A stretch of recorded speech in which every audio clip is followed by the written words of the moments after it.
Hi everyone, happy Wicked Wednesday and welcome to Shivers. This upcoming Friday is St. Patrick's Day, and the only thing I've known about the holiday is that it's really been an excuse to just get drunk. Today, though, we're going to talk about where this holiday comes from, its origins in folklore, and a few horror ties to the celebratory event. Starting with the history of St. Patrick himself. St. Patrick was born in Britain, not Ireland, to wealthy parents near the end of the 4th century.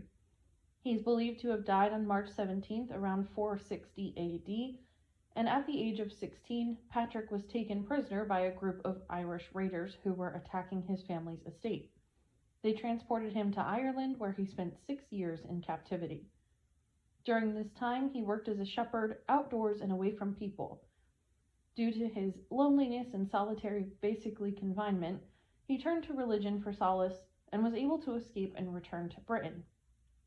Upon his return, he claimed that God spoke to him and told him to return to Ireland as a missionary and bring Catholicism to the traditionally paganistic people there.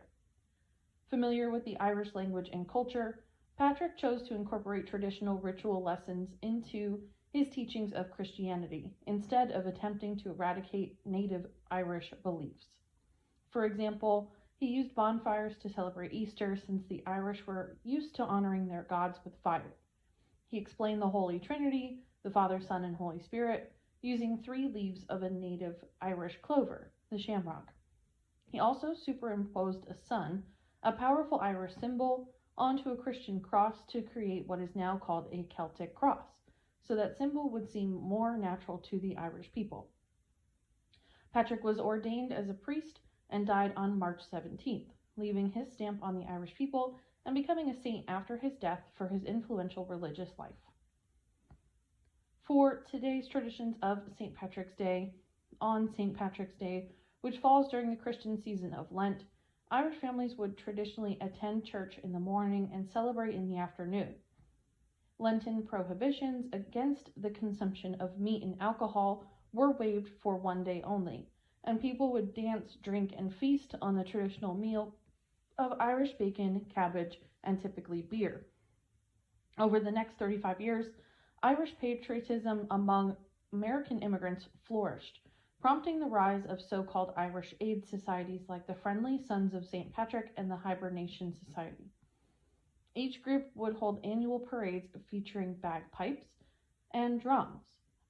In 1848, several New York Irish Aid societies decided to unite their parades to form one official New York City St. Patrick's Day parade. Today, the parade is the world's oldest civilian parade and the largest in the United States, with over 150,000 participants and walkers.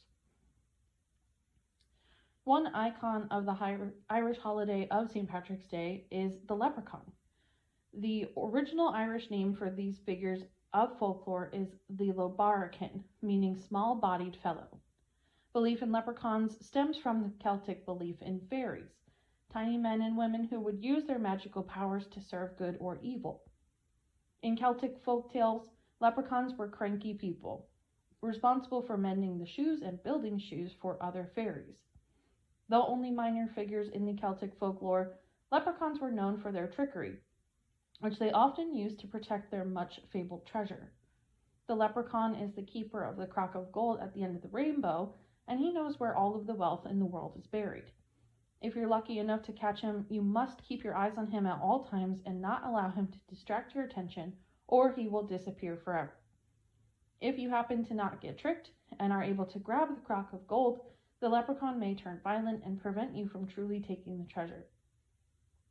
Leprechauns have their own holiday on May 13th, but are also celebrated on St. Patrick's Day, with many dressing up as the Willy Fairies. They are depicted as tiny old men, often with a crooked hat and a leather apron. In 1983, the first Leprechaun movie was created under the horror genre. Basically, the tale of this horror movie, is that a man named Dan O'Grady steals gold coins from a true leprechaun while on vacation in Ireland. The leprechaun follows him home, but Dan locks the murderous leprechaun in a crate, held at bay by 4-leaf clover.